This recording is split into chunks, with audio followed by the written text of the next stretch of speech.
할렐루야. 계신 곳에서 함께 예배하는 성도님 모두를 주님의 이름으로 환영합니다. 오늘 주일 예배 가운데도 하나님께서 우리에게 필요한 은혜와 필요한 도전으로 함께 하실 줄 믿습니다. 광고 드린 것처럼 이번 주까지 저희가 함께 기도 모임을 하고요. 다음 주 주일부터 성경 통독을 11월 20일까지 저희가 진행하게 됩니다. 그래서 11월 20일이 되면 함께 하신 모든 분들은 다 성경 일독을 하게 되는 겁니다. 아직 성경 일독에 도전해보지 못하신 분들은 이번 기회에 꼭 도전하시고, 그리고 이번 주까지 저희가 온라인 기도회를 일주일에 2번씩 했는데요. 앞으로 가능하다면, 별 일이 없다면 일주일에 1번씩은 저희가 온라인 기도회를 하려고 합니다. 아마 화요일이 될 것 같은데요. 정확하게 일정을 잡아서 우리 성도님들께 말씀드리도록 하겠습니다. 이날은 시간이 되신다면 편하게 함께 들어오셔서 우리 짧은 시간이지만 하나님 앞에 함께 기도하며 나아가는 시간 가지려고 하니까 함께 예배하며 주님 앞에 나아가는 시간 되었으면 좋겠습니다. 오늘도 하나님을 기대하며 서시는 여러분 모두를 주님의 이름으로 환영합니다. 우리 다 같이 일어나셔서 함께 우리가 나눌 말씀, 요한복음 9장 1절부터 12절까지의 말씀을 저와 함께 교독하도록 하시겠습니다. 하나님의 영광을 위한 인생이라는 제목으로 말씀을 나눌 텐데요. 제가 먼저 1절을 읽도록 하겠습니다. 예수께서 길을 가실 때에 날때부터 맹인된 사람을 보신지라. 제자들이 물어 이르되 라삐어, 이 사람이 맹인으로 난 것이 누구의 죄로 인함이니이까? 자기이니이까 그의 부모이니이까? 예수께서 대답하여 이르시되 이 사람이나 그 부모의 죄로 인한 것이 아니라 그에게서 하나님이 하시는 일을 나타내고자 하심이라. 때가 아직 낮음에 나를 보내신 이의 일을 우리가 하여야 하리라. 밤이 오리니 그때는 아무도 일할 수 없느니라. 내가 세상에 있는 동안에 세상의 빛이로라. 이 말씀을 하시고 땅에 침을 뱉어 진흙을 이겨 그의 눈에 바르시고 이르시되 실로암 못에 가서 씻으라 하시니, 실로암은 번역하면 보냄을 받았다는 뜻이라. 이에 가서 씻고 밝은 눈으로 왔더라. 이웃 사람들과 전에 그가 거린인 것을 보았던 사람들이 이르되 이는 앉아서 구걸하던 자가 아니냐? 어떤 사람은 그 사람이라 하며 어떤 사람은 아니라 그와 비슷하다 하거늘 자기 말은 내가 그라 하니, 그들이 묻되 그러면 내 눈이 어떻게 떠졌느냐? 대답하되 예수라 하는 그 사람이 진흙을 이겨 내 눈에 바르고 나더러 실로암에 가서 씻으라 하기에 가서 씻었더니 보게 되었노라. 그들이 이르되 그가 어디 있느냐? 이르되 알지 못하노라 하니라. 아멘. 자리에 앉으시겠습니다. 우리 함께 잠시 기도하고 말씀 나누겠습니다. 하나님, 이때 우리에게 가장 필요한 말씀 또한 준비하시고 이 시간을 통해서 주님 선포하게 하시는 주님을 찬양합니다. 우리 모두는 온전하게 감추시고 온전히 주님의 영광만 드러나는 시간 될 수 있도록 하나님 우리를 사용하여 주시옵소서. 이 시간 기름 부어 주시옵소서. 감사드리며 예수 그리스도 이름으로 기도합니다. 아멘. 저희가 다시 요한복음 강해로 돌아왔습니다. 이제 요한복음 9장을 함께 보게 될 텐데, 이 마틴 로이드 존스 목사님이라고 설교 쪽으로는 아주 유명하신 영국 목사님이 계십니다. 근데 이분이요, 로마서를 강해를 하는데 굉장히 두꺼운 책으로 로마서 한 권만, 이 로마서 한 부분만 강해를 설교를 했는데 이 두꺼운 책으로 14권을 냈습니다. 그거에 비하면 우리의 요한복음은 굉장히 양호하다는 생각이 듭니다. 그래서 저희가 함께 요한복음을 어느 한 부분만 이렇게 살펴보면서 가는 것이 아니라 할 수 있다면 이 말씀의 순차를 따라서 쭉 함께 살펴보면서 올해까지 다 볼 수 있을까 싶은 생각이 드는데, 그럼에도 불구하고 요한복음을 좀 자세하게 살펴보기를 원합니다. 아마 저와 함께 교회 생활을 하시면서 말씀을 보시면 대부분 이와 같은 강해 설교를 들으시게 될 겁니다. 저는요, 성경을 순차대로 보는 것이 너무나 중요하다고 생각합니다. 그래서 설교할 때도 보시면 본문이 만약에 1절부터 10절이 있으면 본문의 내용의 구성을 위해서 10절을 말했다가 7절을 말했다가 6절을 말했다가 2절을 말했다가 그러진 않습니다. 저는 하나님께서 이 말씀을 1절부터 두신 이유가 있다고 믿고, 되는 한 1절부터 순차를 따라서 하나님이 말씀하시는 그 말씀의 논리를 기억하고 주님의 말씀을 전하려고 노력합니다. 그래서 여러분, 혹시나 이런 설교가 익숙하지 않더라도 어떻게 하시겠습니까? 익숙해지셔야죠. 그냥 익숙해져야겠다 생각하고 주님 앞에서 마음을 열고 내가 이 설교 안에서 은혜 받아야지 하는 마음으로 말씀을 대하시는 여러분 되시기를 바랍니다. 우리 옆에 분에게 이렇게 고백할까요? 익숙해집시다. 익숙해집시다. 아멘. 자, 오늘 본문을 시작하기 전에 욥기에 대해서 욥기에 나오는 욥과 세 친구의 이야기를 잠시 좀 나눠보고 싶습니다.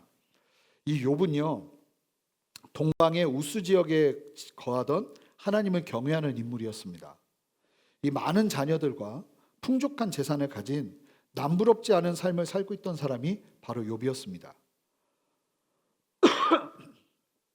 죄송합니다. 그런 풍족한 삶이 허락되면 보통은 안일해질 만도 한데 그 삶이 얼마나 하나님 앞에 신실했던지 제가 어제 새벽 예배 때도 나눈 것처럼 이 욥은요, 자녀들과 생일잔치를 하면, 자녀들의 생일잔치를 하면 혹여나 잔치 중에 하나님께 지은 죄가 있을까 싶어서 자녀들과 함께 잔치를 마치면 하나님께 번제를 드리며 하나님께 나아갈 정도로 그렇게 하나님을 경외하는 사람이 욥이었습니다. 그런데 다 아시는 것처럼 갑자기 욥에게서 엄청난 시련이 찾아오죠. 한순간에 10명의 자녀들이 죽음을 당하게 되고 자녀들이 다 죽어버리는 겁니다. 그의 재산들이 삽시간에 사라지기 시작하는데 거기에만 머무는 것이 아니었습니다. 욥의 건강에도 심각한 문제가 찾아옵니다. 머리 정수리부터 발끝까지 온몸에 악창이라고 말하는데 피부에 부스럼과 고름이 일어나는 질병입니다. 이 악창이 일어나서 얼마나 괴로웠는지 제 가운데서 기와 조각으로 자기의 몸을 피부를 긁어대며 고통을 덜어내는 끔찍한 상황에 놓이게 됩니다. 그러자 그의 부인도요, 이와 같이 참소를 합니다. 욥을 향해서 차라리 하나님을 욕하고 죽어버리라고. 이런 탄식을 듣는 욥입니다. 욥 자신도 얼마나 힘들었든지 자신도 모르게 이와 같은 고백을 합니다. 내가 태어나지 말아야 할 것을 고통 중에 태어났다고 한탄을 하는 것이죠. 그때 고통 가운데 굉장히 힘든 시간을 보내고 있는 욥에게 욥의 절친한 3명의 친구가 찾아옵니다. 엘리바스라는 사람과 빌닷이라는 사람과 소발이라는 사람, 이 3사람이 욥을 찾아옵니다. 처음에 욥을 보고는 너무나 알아볼 수 없을 정도로 처참하게 변한 욥의 모습을 보며 슬피 울며 7일 동안을 함께 웁니다. 이런 친구 만나는 것도 정말 쉽지 않을 겁니다. 그런데 그런 후에 드디어 이 친구들이요, 욥의 고난을 바라보면서 마음속에 있었던 이야기를 하기 시작합니다. 그런데 그 말이요, 너무나 욥을 괴롭게 해요. 그 포문을 연 사람은 바로 욥의 친구들 중 가장 연장자였던 엘리바스라는 사람이었습니다. 이 엘리바스가요, 뭐라고 말하냐면 모든 사람은 망하게 되는 원인은 죄 때문이기 때문에 네가 죄를 지었기 때문에 고통을 당하는 것이라고 하나님께 회개하라고 이야기를 합니다. 모든 고통의 원인을 일반화시켜버리는 것이죠. 여러분, 성경에서 발견되는 한 가지의 원인을 일반화시킬 때 나타나는 모습을 지금 보여주는데요, 이것이 아주 위험한 접근입니다. 자칫하면 한 사람을 절망의 구렁텅이로 몰아넣을 수 있는 말입니다. 물론 죄가 가져다주는 어려움과 고난이 있습니다. 죄 때문에 당하는 고난이 있다는 겁니다. 그러나 모든 어려움의 원인이 죄일 수는 없습니다. 죄가 병의 원인일 때도 있습니다. 그러나 모든 병의 원인이 죄라고 보는 건 아주 위험한 일반화입니다. 여러분, 설교를 들으실 때도 듣는 성도님들께서는 이 선포되는 말씀을 무조건적인 일반화로 여러분들의 문제에 적용을 하시면 안 되는 겁니다. 예를 들어 보겠습니다. 제가 만약에 여호수아 7장 1절부터 15절 말씀을 가지고 아이성 전투의 패배와 아간의 죄라는 제목으로 설교하면서 이 실패의 원인이 아간의 죄 때문이었음을 강조하며 말씀을 전한다면 들으시는 성도님들이 이 말씀을 잘 분별해서 들으셔야 하는 겁니다. 이 말씀을 들으면서 성급한 일반화, 즉 모든 실패의 원인은 죄 때문이다라는 결론을 가지시면 안 된다는 겁니다. 모든 실패가 죄 때문이라는 적용이 아니라 어떤 경우에는 실패의 원인이 죄가 될 수 있기 때문에 내 삶을 돌아보며 혹시 나에게 그런 죄는 없는지 살펴보는 것이 건강한 신앙입니다. 그런데 말씀이 선포됐다고 해서 그 말씀을 듣고 일반화시켜버려서 그러면 나의 문제의 원인은 다 죄 때문이구나, 이렇게 적용을 하기 시작하면 위험한 것이죠. 이단 중에 귀신론이 있습니다. 모든 질병의 원인은 귀신이라고 보는 겁니다. 성경에 실제로 귀신 때문에 아픈 경우가 있을 수 있겠죠. 그런데 중요한 것은 그것을 일반화시켜버리는 건 위험해지는 겁니다. 여러분, 신앙에서요, 우리가 성급한 일반화를 해버리면 굉장히 위험한 결과를 초래할 수 있습니다. 이유 없이 고난을 당하는 욥 같은 사람도 있는 겁니다. 사실 욥의 고난을 바라보면서 정말 필요한 사람은요, 함께 아파하며 울어줄 사람들이 필요한 것이지 판단하고 정죄하는 것은 아무런 도움이 되지 않습니다. 오늘 본문에 나오는 한 소경도, 이 소경 거린도 평생을 이 잘못된 일반화로 고통을 당하고 있는 사람이었습니다. 태어날 때부터 눈이 보이지 않았던 사람인데 이 사람에게 적용시키는 진리가 사실은 진리가 아니라 무리한 일반화로 이 사람을 묶고 있었던 것입니다. 그런데 놀라운 것은 예수님께서 그 잘못된 일반화를 깨뜨리기 시작하십니다. 말씀 속에서 만나는 예수님이 얼마나 좋고 멋있으신지 모릅니다. 오늘 말씀을 함께 살펴보면서 그 잘못된 일반화로 심어진 위험한 선입견들을 깨뜨리시고 새롭게 하시는 하나님의 그 놀라운 역사를 함께 누리며 나가시는 저와 여러분 되시기를 주님의 이름으로 축복합니다. 그러면 함께 말씀 1절을 읽어보도록 하겠습니다. 함께 읽겠습니다. 예수께서 길을 가실 때에 날때부터 맹인된 사람을 보신지라. 우리가 지난번까지 살펴본 요한복음 7장, 8장의 배경, 그 배경은 초막절이었습니다. 예수님께서 십자가를 지시기 6개월 전의 일입니다. 그러니까 6월절에 6개월 전이 초막절이기 때문에 6개월 전에 일어난 사건이었습니다. 그리고 이 초막절 이후에 예수님께서 십자가를 지시기까지 약 6개월의 기간 동안 그동안 갈릴리의 사역을 다 뒤로 하고 예수님은 유대 지역과 베레아 지역을 중심으로 사역을 펼치십니다. 그래서 이 예수님의 마지막 6개월의 사역 기간을 후기 유대 사역 기간이라고 말합니다. 오늘 본문은 예수님의 후기 유대 사역 기간 중에 그 초기에 일어난, 그러니까 6개월 전쯤에 초막절이 지나고 얼마 지나지 않은 상태에서 일어난 사건을 우리에게 말해주고 있습니다. 그리고 이 말씀 속에서 요한복음에 나타나는 예수님의 하나님 되심, 예수님이 하나님이시라는 것을 증거하는 7가지의 표적이 나온다고 그랬잖아요. 이 요한복음에서는 기적이 7번이 나옵니다. 예수님의 기적이. 그 중에 6번째 표적이 바로 오늘 본문의 말씀입니다. 우리가 아까 찬양했던 것처럼 실로암, 그 실로암에 정말 이 중심되는 내용이 바로 오늘 본문의 내용인 것입니다. 예수님께서 길을 가고 계셨습니다. 정확하게 어디인지 실로암 근처겠죠. 어느 부분인지는 정확하게 말하고 있지는 않지만 예수님께서 길을 가고 계셨어요. 그런데 갑자기 예수님은 길을 가시다 많은 사람들을 만납니다. 그런데 예수님이 그 많은 사람들을 만날 때와 다르게 길을 가시다 갑자기 멈추시고 누구를 바라보셨냐면 날 때부터 맹인이었던, 앞을 보지 못했던 거린을 바라보시기 시작하십니다. 다음 주 말씀에 언급이 되겠지만 이날은 안식일이었습니다. 그런데 이 맹인에 대해서 성경이 분명하게 설명하는 것이 무엇이냐면 날 때부터 소경되었던 자라고 이야기합니다. 원래 앞을 보지 못하는 장애를 가지고 태어난 것입니다. 그래서 사람의 의술로는 그 당시에 치료가 불가능한 상황이었죠. 그런 소경된 거린을 예수님께서 바라보기 시작하자 이 제자들은 당연하다는 듯이 예수님께 묻기 시작합니다. 자, 우리 2절 말씀을 한 목소리로 읽어보겠습니다. 제자들이 물어 이르되 라비여, 이 사람이 맹인으로 난 것이 누구의 죄로 인함이니까? 자기이니까 그의 부모이니까? 당시 유대인들은요, 아주 분명한, 하지만 너무나 잘못된, 자기들은 분명하다고 생각하는데 너무나 잘못된 신앙의 일반화를 하고 있는 것들이 많이 있었는데 그 대표적인 예가 오늘 본문 2절에서 등장합니다. 예수님의 제자들을 포함한 대부분의 유대인들은 어떤 생각을 가지고 있었냐면 질병이나 장애를 가지고 태어나는 건 죄의 결과라고 생각하는 그 생각을 신념처럼, 신앙처럼 가지고 있었습니다. 잘못된 일반화죠.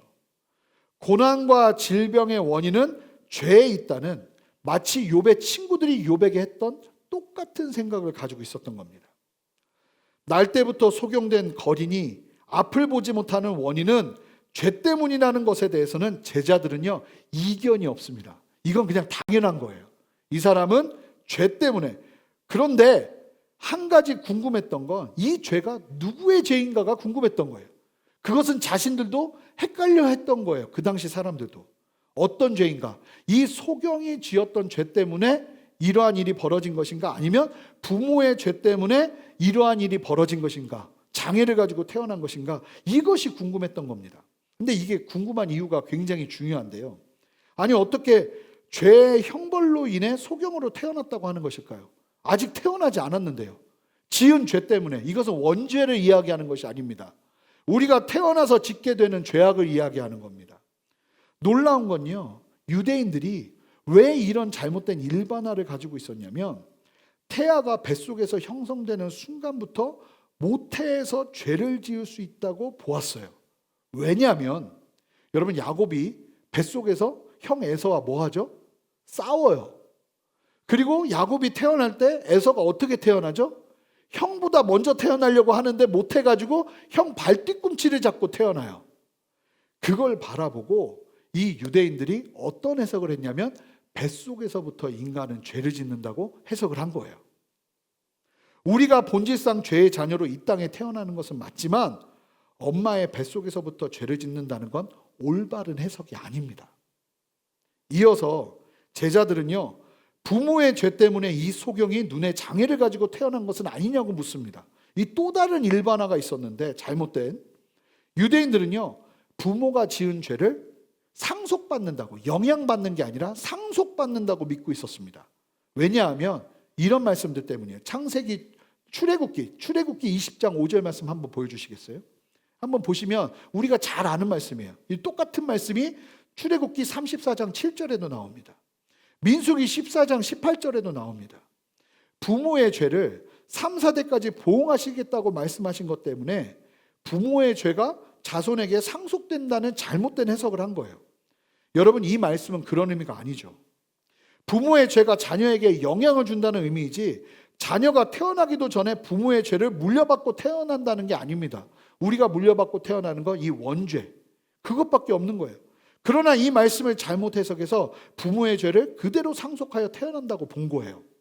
그러니 여러분, 잘못된 신앙의 일반화의 가장 큰 원인은 다른 데 있는 것이 아니라, 중요한데요, 말씀을 잘못 해석하는 데서부터 그 잘못된 일반화는 시작됩니다. 언제나. 여러분, 우리가 말씀을 온전하게 해석하는 것이 얼마나 중요한지를 아셔야 됩니다. 성경에서 말하는 어떤 진리를 잘못 해석하면요, 이와 같은 위험한 일반화가 일어날 수 있습니다. 여러분, 이단이 달리 이단이 아닙니다.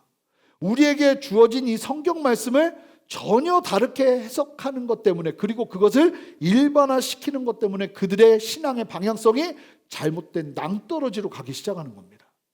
그러니요, 여러분, 성경을 제대로 해석하는 건 너무나 중요한 겁니다.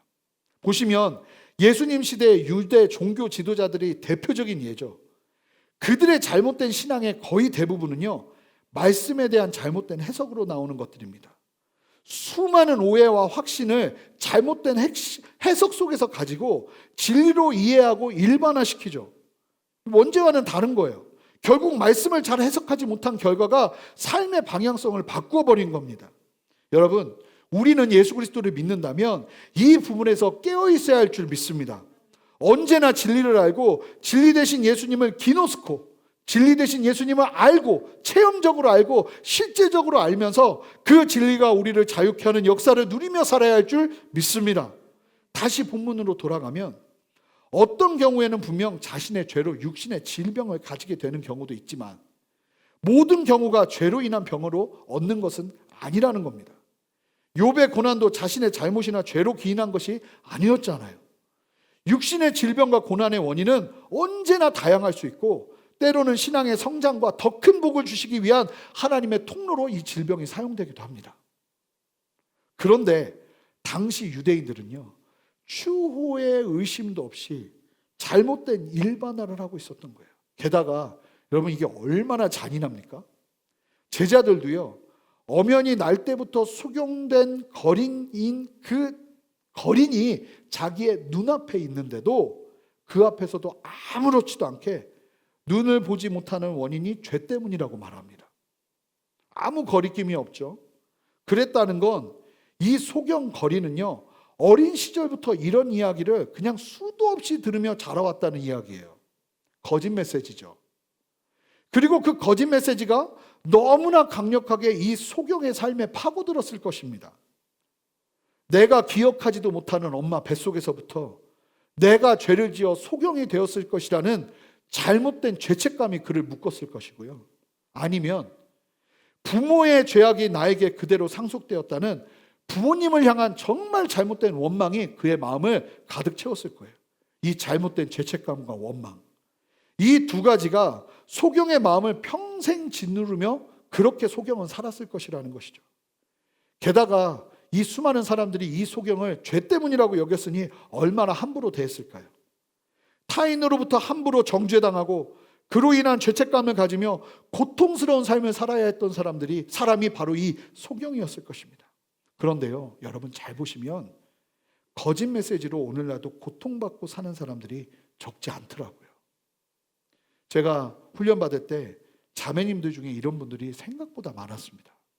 자신이 딸로 태어났다는 이유로 부모님에게 들은 거짓 메시지, 아들이 되지 못하면 어린 시절부터 스스로 탓하며 이유 없는 죄책감을 가지고 자라온 사람들이 적지 않더라고요. 저 이런 경우도 보았어요.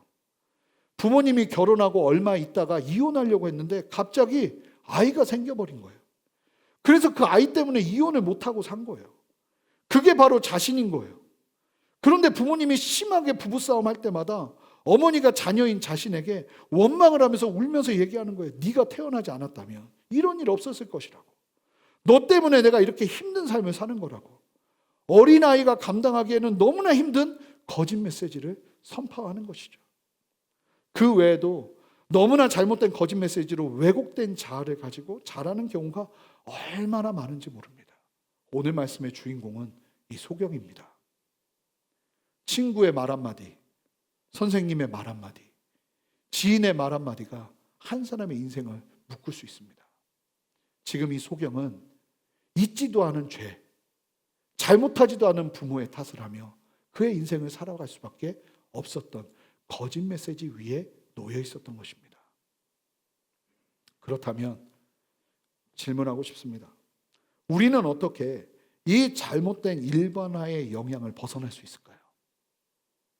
우리가 어떻게 우리의 삶 가운데 들어온 거짓 메시지들 속에서 우리는 자유할 수 있을까요? 사실은 오늘 말씀은 치유의 말씀으로 볼 수도 있겠지만 이 관점으로 볼 때 우리에게 주시는 너무나 강력한 메시지가 있다고 저는 오늘 말씀을 통해서 발견했고 또 나누고 싶었습니다. 그렇게 믿습니다. 우리 함께 3절 말씀 함께 읽어보겠습니다. 함께 읽겠습니다. 예수께서 대답하시되 이 사람이나 그 부모의 죄로 인한 것이 아니라 그에게서 하나님이 하시는 일을 나타내고자 하심이라. 제자들은요, 예수님께 양자택일을 요구하는 질문을 했습니다. 부모의 죄 때문인지 아니면 저 소경 그 사람 자신의 죄 때문인지. 그런데 예수님은요, 전혀 다른 대답을 하십니다. 분명하게 말씀하시죠. 먼저는 이 사람이 날 때부터 소경됨은 죄 때문이 아니라고, 이 사람의 부모의 죄 때문도 아니라고요. 먼저 예수님은 이 잘못된 거짓 메시지의 묶음을 풀어주고 계십니다. 소경은요, 생전 처음 들어보는 이야기를 예수님께 듣기 시작합니다. 자신이 보지 못함의 원인은 죄가 아니라고요. 이 소경을 자유케 하는 진리가 선포되기 시작하는 것입니다. 세상 어디에서도 들을 수 없었던, 예수님을 만나야만 들을 수 있는 참된 진리를 들었던 것이에요. 나는 태어나지 말아야 됐을 사람이라고 생각하며 자랐던 그 잘못된 거짓 메시지로 뭉쳐 있었던 나의 삶에 예수님이 찾아오셔서, 아니 너는 사랑받기 위해 태어났다고, 너를 향한 나의 계획이 있다고 말씀하시는 주님의 말씀을 듣는 것과 같은 충격을 지금 이 소경이 받고 있는 거예요. 너의 죄 때문이 아니라고. 저는 처음에 예수님을 인격적으로 만났을 때 예수님이 저를 사랑하신다는 얘기에 얼마나 감동했는지 모릅니다. 왜? 왜 하나님이 나를 사랑하시지? 그런데 그게 느껴지는데 어떻게 참을 수 있겠어요? 이 소경은요, 충격을 받는 겁니다, 지금.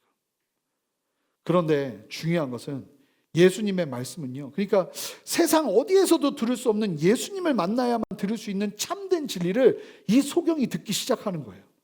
내 상황에 대한, 내 아픔에 대한 새로운 시각, 자유케 하시는 주님의 진리가 우리의 귀에 들려야 한다는 겁니다. 그런데 중요한 것은 예수님의 말씀은 죄가 소경의 원인이 아니라는 데서 멈추지 않았다는 겁니다. 예수님께서 이어서 분명하게 말씀하시는데 더 놀라운 말씀을 하시기 시작하는 거예요. 그가 소경으로 태어난 이유는 죄 때문이 아니라, 3절 말씀 다시 띄워주십시오.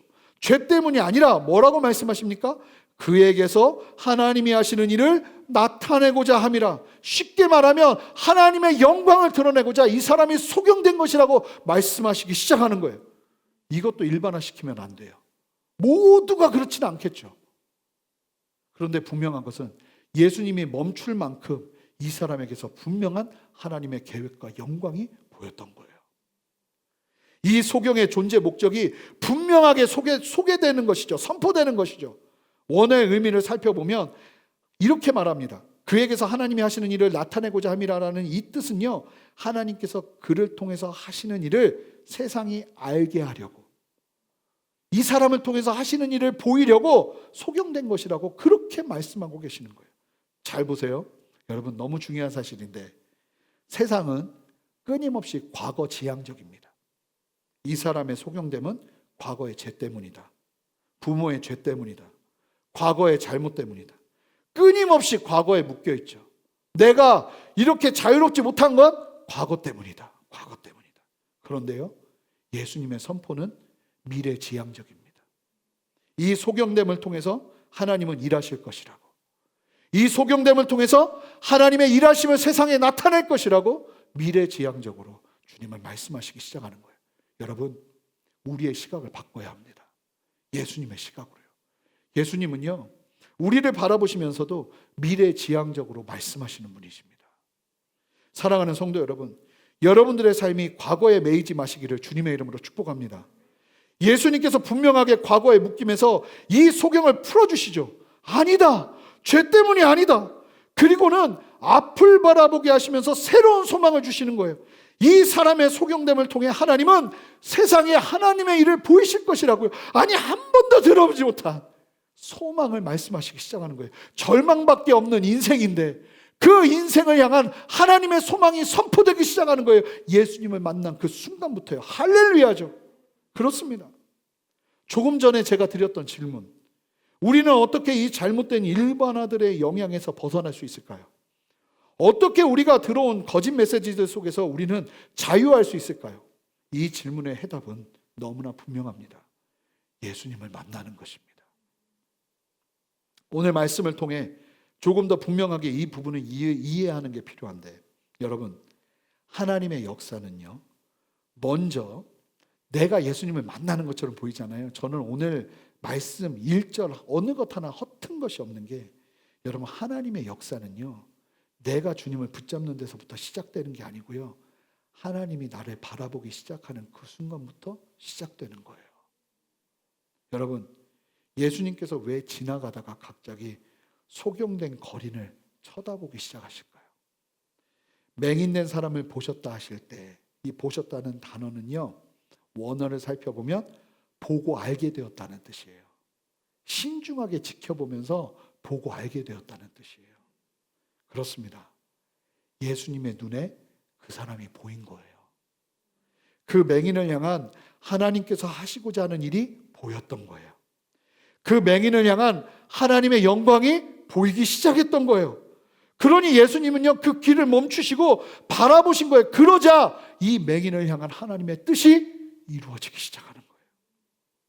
맹인의 삶을 바라보는 세상 누구도 발견하지 못한, 맹인 자신도 발견하지 못한, 아니 꿈꿀 수도 없었던 그 놀라운 하나님의 계획이 예수님을 만나자 드러나기 시작하는 겁니다. 그렇죠. 여러분, 우리의 인생이 그렇지 않습니까? 예수님을 만나야만 비로소 보이기 시작하는 우리를 향한 하나님의 계획, 우리를 향한 하나님의 영광이 있는 것입니다. 여러분 아멘 하셨으면 좋겠습니다. 아멘. 여러분들의 삶에 분명한 영광이 있다는 겁니다. 이것이 우리 모두에게 반드시 필요할 줄 믿습니다. 내 인생이 실패하는 인생처럼 보여도, 내 인생이 평생 태어나는 그 순간부터 눈을 볼 수 없는 소경의 어려움을 겪고 있어도 주님은 말씀하시는 거예요. 너를 통해 내가 할 일이 있다고요. 여러분, 이 예수님의 선포를 들은 맹인은 어땠을까요? 아니, 제가 좀 연기를 해보겠습니다. 맹인이 듣고 이러지 않았을까요? 아니, 내 죄 때문에 일어난 일이 아니라고, 나의 잘못이 아니라고, 나의 고통과 아픔을 통해서 하나님께서 뭘 하시겠다고? 날 때부터 소경된 이 사람은 예수님을 만나자 먼저는요, 그의 마음에 닫혀있던 눈이 떠지게 되었을 거예요. 예수님은 이처럼 소경된 거린의 내면의 눈을 뜨게 해주시는 데서 멈추지 않으십니다.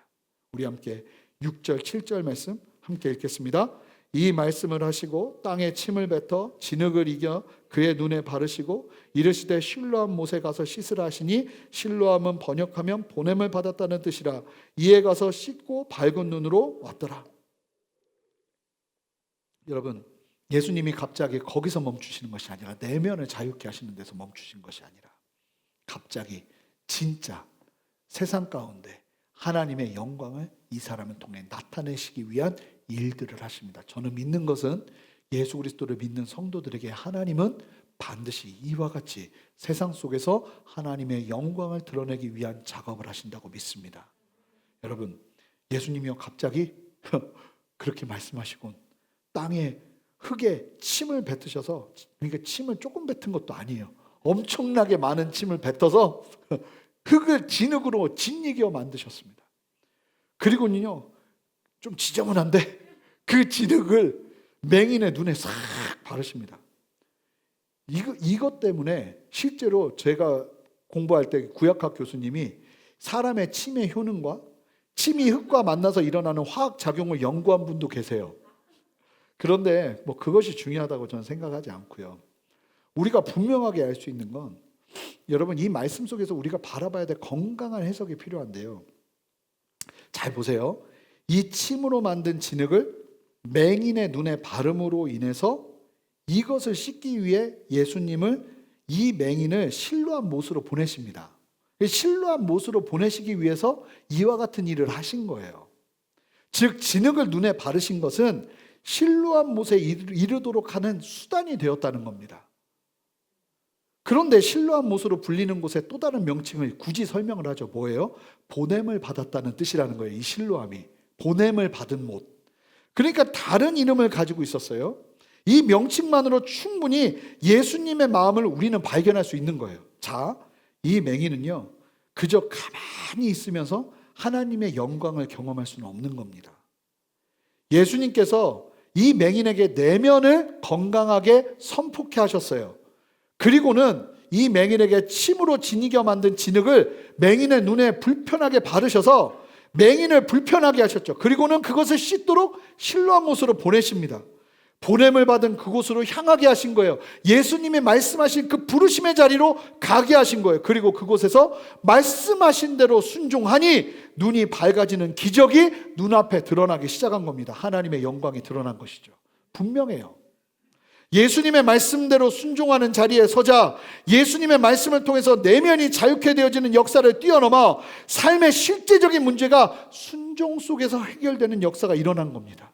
저는 때로는 이런 역사가 우리 모두에게 필요하다고 믿습니다. 여러분, 하나님이 우리의 내면을 자유케 해주실 뿐만 아니라 우리의 삶의 문제들을 다루시는데 중요한 건 가만히 있으면 그런 일은 일어나지 않는다는 거예요. 주님이 우리에게 말씀하시는 도전, 주님이 우리에게 말씀하시는 그 말씀이 우리를 불편하게 하고, 아니 그 냄새나는 진흙을 나의 눈에 바르시면서 나를 불편하게 하실 수 있어요. 그런데 그 불편함은요 하나님 앞에 순종하라고 도전하시는 주님의 또 다른 도전이에요. 그러면 우리는 실로암으로 가야 되는 거예요. 하나님이 말씀하시는 그 부르심의 자리요, 주님이 나를 보내시는 그 보내심의 자리요. 여러분 어떤 상황 속에서도 그 보내심의 자리를 놓치시면 안 되는 겁니다. 그 실로암으로 가기 시작할 때 우리의 눈은 떠지는 거예요.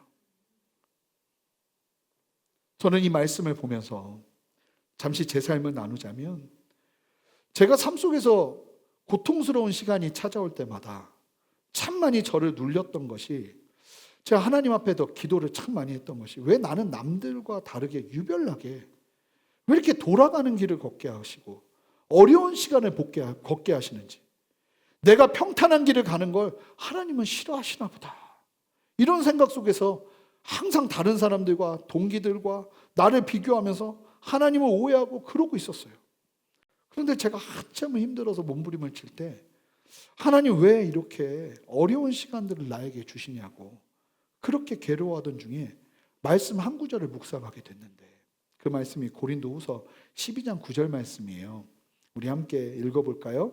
나에게 이르시기를 내 은혜가 내게 족하도다, 이는 내 능력이 약한 데서 온전하여짐이라 하신지라.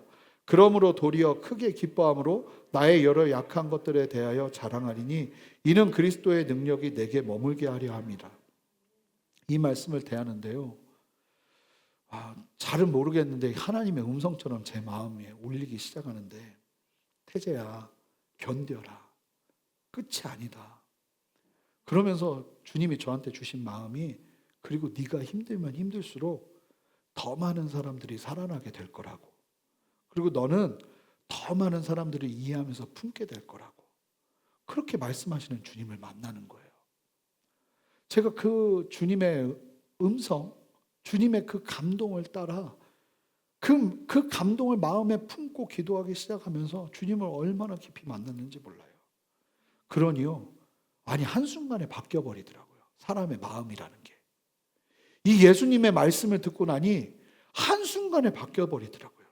그 다음부터 어려움이 올 때마다 제 마음이 달라지는 거예요. 이 어려움을 통해 더 다양한 사람들을 내가 살릴 수 있겠구나 라는 마음이 일어나는 거예요. 대하는 태도가 달라지더라고요. 예수님이 아니었으면 저는 끊임없이 비교의식과 불평으로 제 삶을 채웠을 거예요. 그런데 예수님을 통해서 저의 인생의 고난이라, 부끄럽지만 고난이라 말할 수 있는 고난은 하나님의 일하심에 대한 새로운 기대로 다가오기 시작하게 되는 역사를 가져오더라고요. 실제로 그렇더라고요. 그 다음부터 분명하게 선포하기 시작했죠. 내 인생에 쓸모없는 것은 없다고요. 완전히 바뀌더라고요. 근데 더 재밌는 사실은 그 다음부터 정말 사람들을 만나서 대하기 시작하는데, 나와 비슷한 사람들을 만나면 너무나 자연스럽게 주님께로 가는 길을 제가 이야기할 수 있는 거예요. 요즘도요, 교회 개척을 하고 나니까 이제 개척하려는 동기나 후배나 분들이 저에게 연락이 가끔씩 와요. 이제 또 그런 이야기를 내가 나눌 수 있는, 그 시간들을 통해서 또 나눌 수 있는, 조금이나마 나눌 수 있는 또 다른 길이 생기는 거죠. 세상에 헛된 것이 하나도 없는 거예요. 제가 누린 이 생명의 경험이 다른 사람들에게 도전을 주기 시작하더라고요. 제가 예수님께 들은 대로 말하기 시작하는 것이죠. 누군가가 어떤 어려움을 겪고 있으면 분명 하나님께서 이 어려움을 통해서 당신처럼 어려움을 당하는 사람을 품고 섬길 수 있게 하실 것이라고 담대하게 사람들에게도 말하기 시작하는 거예요. 제가 누린 경험이 주님의 마음으로 다른 누군가를 섬기는 힘이 되기 시작하는 거예요. 주님의 말씀을 듣고 주님의 진리 안에서 우리의 어그러진 내면이 건강하게 되어지는 은혜가 필요하고요, 그 시간을 통해서 주님은 우리에게 역사하십니다. 그런데 이게요, 저만의 이야기가 아니더라고요. 예수님이 하시는 걸 제자들이 잘 봤잖아요. 사도행전, 좀 길지만 3장 2절부터 8절까지의 말씀을, 사도행전 말씀을 한 목소리로 읽어보겠습니다. 함께 읽겠습니다. 나면서 못 걷게 된 이를 사람들이 메고 오니 이는 성전에 들어가는 사람들에게 구걸하기 위하여 날마다 미문이라는 성전문에 두는 자라. 그가 베드로와 요한이 성전에 들어가려 함을 보고 구걸하거늘 베드로가 요한과 더불어 주목하여 이르되 우리를 보라 하니 그가 그들에게서 무엇을 얻을까 하여 바라보거늘 베드로가 이르되 은과 금은 내게 없거니와 내게 있는 이것을 내게 주노니 나사렛 예수 그리스도의 이름으로 일어나 걸으라 하고 오른손을 잡아 일으키니 발과 발목이 곧 힘을 얻고 뛰어 서서 걸으며 그들과 함께 성전으로 들어가면서 걷기도 하고 뛰기도 하며 하나님을 찬송하니. 여러분, 이 베드로와 요한을 보세요. 오늘 본문을요 복사해서 붙여넣기 하고 있습니다.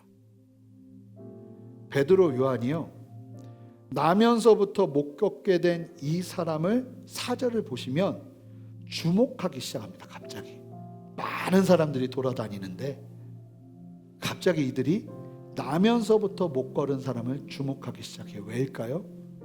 예수님만 그걸 볼 수 있는 눈이 있었던 것이 아니라 이제 예수 그리스도를 믿고 나니 제자들에게도 예수님의 시각이 보이기 시작하는 거예요. 지나가면서 내가 만나는 사람들 속에서 내가 이전에 봤던 시각이 아니라 이 사람을 향한 하나님의 영광이 보이기 시작하는 거예요.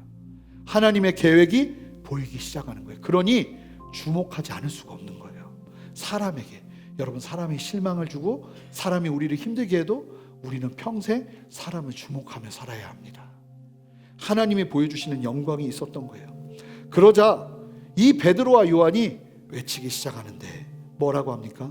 세상에는 없는, 그러나 우리에게는 있는 예수 그리스도의 이름으로 일어나 걸으라 하고는 이 사람을 일으켜 세우는 기적을 행하죠. 저는 오늘 본문의 이 실로암의 기적은 예수님에게만 머문 기적이 아니라 제자들에게 흘러갔고, 그리고 그 놀라운 기적의 역사는 우리에게도 흘러와 우리를 통해 이 기적의 역사를 흘려보내기를 원하시는 예수님의 분명한 뜻과 계획이 있다고 믿습니다. 여러분 자신을 바라보는 세상의 시선이 아닌 주님께서 주목하여 바라보시는 주님의 시선 속에서 여러분들의 인생이 자유케 되어지기를 바랍니다. 그리고 이제 여러분은 이제 주변 사람들에게도요, 더 이상 거짓 메시지를 말하는 사람들이 아니라 오히려 거짓 메시지로 묶여있는 수많은 사람들을 향한 하나님의 영광을 보기 시작하셔야 됩니다. 그리고 그 영광을 기도하는 마음으로 선포하는 인생을 살아가는 것이 우리 예수 그리스도를 믿는 사람들입니다. 그러니 자녀들에게, 배우자에게, 동역자들에게, 부모님에게, 친척들에게, 친구들에게, 동료들에게, 세상에게 더 이상 내 마음이 말하게 하는 세상의 거짓 메시지를 말하는 것이 아니라 주님의 눈으로 그들을 바라보며 그들 안에 숨어있는 영광을 바라보며 그들을 세우는 하나님의 영광을 드러내는 역사가 우리 모두에게 필요할 줄 믿습니다. 저는 오늘 말씀을 준비하면서 이 실로암의 역사는 예수님에게서 멈춘 것이 아니었구나, 제자들에게 흘러갔고 이제 주님은 이 말씀을 통해서 우리에게 도전하시는구나. 여러분, 거짓 메시지에서 자유하는 길은 다른 데 있는 것이 아니라 주님의 진리의 말씀을 듣는 것입니다. 그리고 회복된 우리는 이제 더 이상 예전에 살았던 모습대로 함부로 사람들을 저주하고 함부로 사람들을 평가하고 함부로 사람들에게 말하는 인생이 아니라 하나님의 영광을 바라보며 사람들을 주목하여 바라보기 시작하는 주님의 눈을 소유하면서는 저와 여러분이 되어야 할 줄 믿습니다. 그렇게 서시는 저와 여러분 되시기를 주님의 이름으로 축복합니다. 우리 함께 일어나서 찬양하며 나가기를 원하는데요,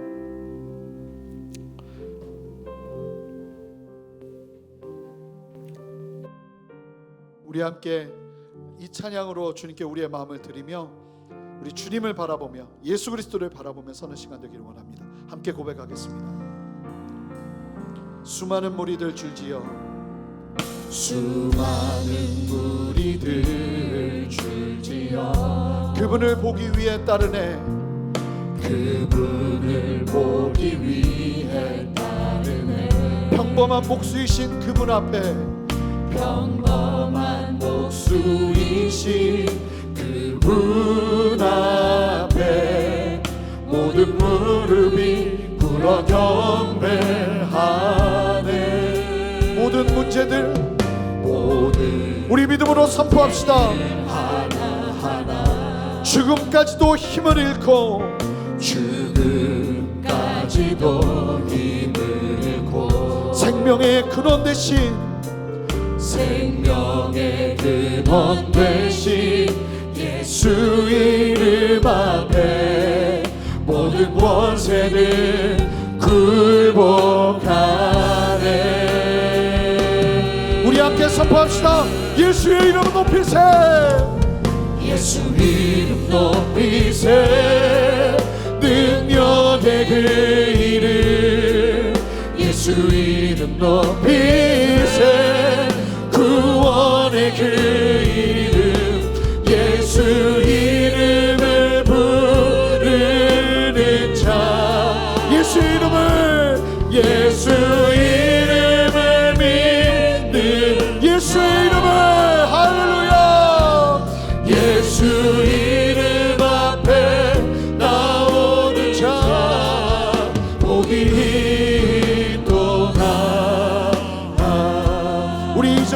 함께 믿음을 담아 고백합시다. 나의 계획이 실패하고 나의 소망이 끊어질 때 나의 소망이 끊어질 때 삶의 주관자 되신 그분 앞에 삶의 주관자 되신 그분 앞 나의 무릎을 꿇어 나의 무릎을 꿇어 경배하네 우리의 삶을 그분께 나의 삶을 그분께 맡길 때 우리 주님 앞에 우리의 마음을 드리며 나갑시다. 비로소 나의 마음 변하네 구원의 반석 되신 구원의 반석 되신 예수의 우리 두 손을 높이 들고 소리 높여 찬송하네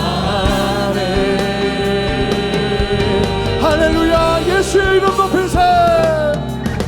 예수 이름 높이세 능력의 그 우리 주님 앞에 나갑니다.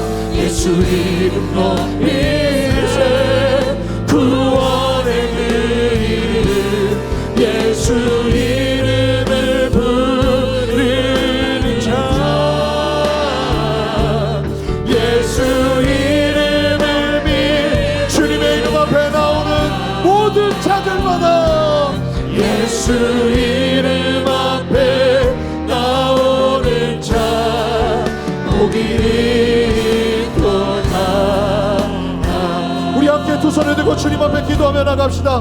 하나님, 날 때부터 속용된 자처럼 주님 앞으로 나아갑니다. 주님이 속용에게 말씀하셨던 것처럼 하나님 나에게도 말씀하여 주시옵소서. 나의 태어남을, 나의 살아가야 될 존재의 이유를, 나의 삶의 목표를 주님 다시 한번 붙들어 주셔서 주님의 진리 안에 자유케 되어지기를 원하오니 주님 나의 심령을 향해 외쳐 주시옵소서. 말씀하여 주시옵소서. 우리 주님의 이름 한번 크게 부르며 간절히 주님 앞에 기도하며 나갑니다.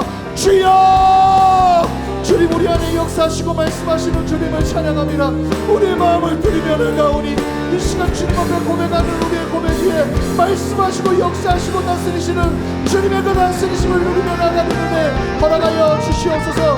두려워하지 않게 하시고 아버지 관계에 묶이지 않게 하시고 주님만 바라보며 담대히 서는 우리들에게 주여 역사하시기를 원하오니 주님 말씀하시고 함께하여 주시옵소서.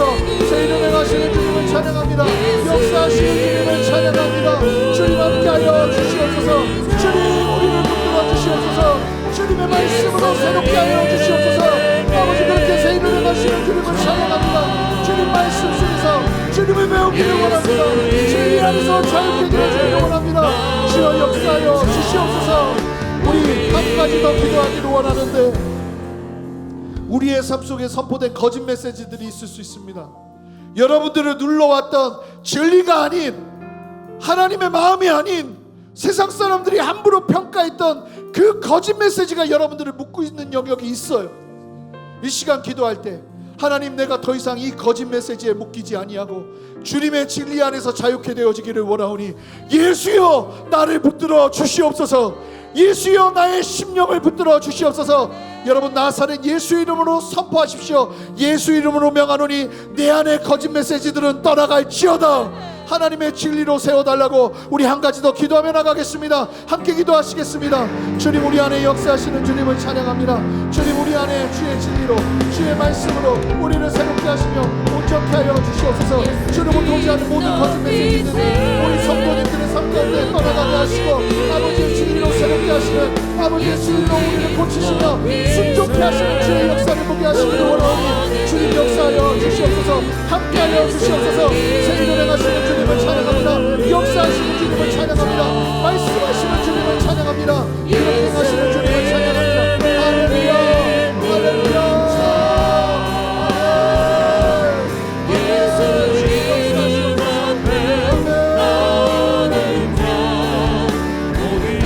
우리 마지막으로 기도합시다. 여러분 우리도 가야 될 신뢰함이 있습니다. 보내심을 받은 신뢰함이요.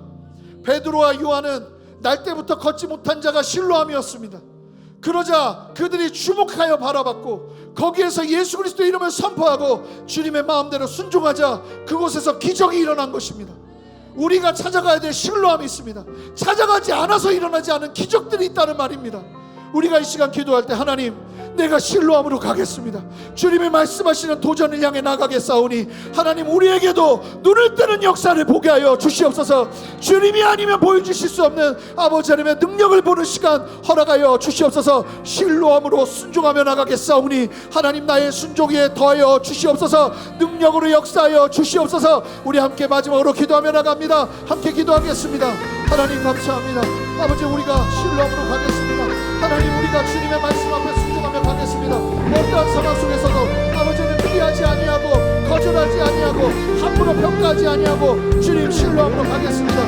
주님 역사하시고 함께하여 주셔서 주님의 진리로 우리를 새롭게 하여 주시고 아버지의 말씀으로 우리를 붙들어 주셔서 주님만 바라보며 담대히 서는 은혜 누리게 하시기를 원하오니 주여 역사하시고 함께하여 주시옵소서. 감사합니다. 주님 감사합니다. 예수 높이세 우리 함께 고백합시다. 예수 이름 높이세 예수 이름 높이세 구원의 그 이름 예수 이름을 부르는 자 우리 두 손을 듭시다. 예수 이름을 주님을 찬양합니다. 주님을 바라봅니다. 예수 이름 주의 영광을 우리에게 나타내시옵소서. 할렐루야. 우리 또다 우리 함께 선포합니다. 주님 마음 주시옵소서. 주님 마음 내게 주소서. 내 아버지 주님 마음 내게 주소서. 나를 향하신 주님의 뜻이 아멘 이루어지도록 주님 마음 내게 주소서. 우리 주님 마음 내게 주소서. 주님 마음 내게 주소서. 내 아버지 주님 마음 내게 주소서. 나를 향하신 주님의 뜻이 이루어지도록 주님 마음 내게 주소서. 하나님 지금 우리의 삶의 상황 속에서 말씀하시는 주님을 만나는 은혜가 우리에게 필요합니다. 세상이 평가하는 평가가 아니라 주님께서 말씀하시는 하나님의 계획과 뜻을 듣는 시간이 우리에게 필요합니다. 절망의 자리, 소망이 없는 그 자리에 아무도 관심 가져하지 않는 그 소경의 삶에 주목하여 찾아오셔서 말씀하시고 치유하시고 회복시키시는 주님의 은혜가 우리 모두에게 필요합니다. 주님 이 시간 찾아오셔서 우리 성도님들의 삶의 자리에 친히 만지시고 역사하시고 다스리시는 주님의 다스리심을 경험하며 서는 은혜 허락하여 주시옵소서. 거기서 머물지 않게 하시고 우리도 베드로와 요한처럼 주님이 보게 하시는 사람들에게 주목하여 바라보며 그들을 사랑하며 섬길 수 있는 은혜 허락하여 주시옵소서. 나의 입술이 저주를 말하고 거짓 메시지를 말하는 것이 아니라 하나님의 계획을 말하고 하나님의 뜻을 말하고 너를 향한 하나님의 마음을 이런 것이다라고 말하며 사람을 살리고 세우는 일들을 우리 모두가 하기를 원합니다. 하나님 우리 순전한 교회가 그 일을 감당하기를 원합니다.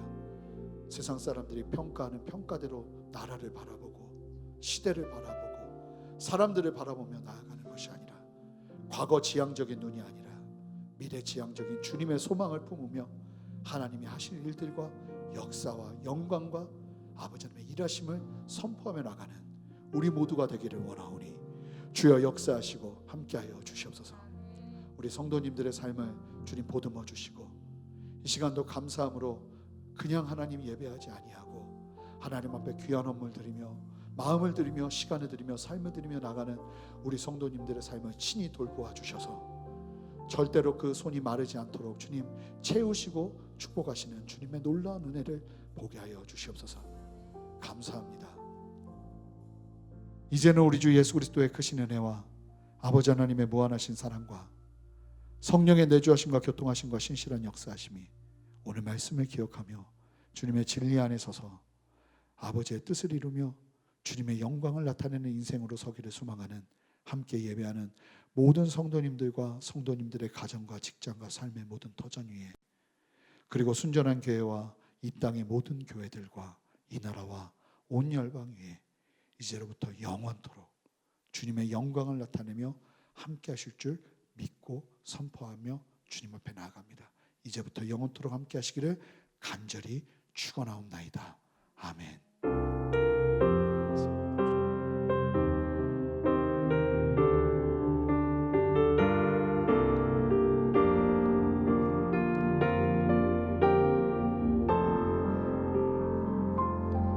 모든 감사와 영광의 박수 주님께 올리도록 하겠습니다. 할렐루야.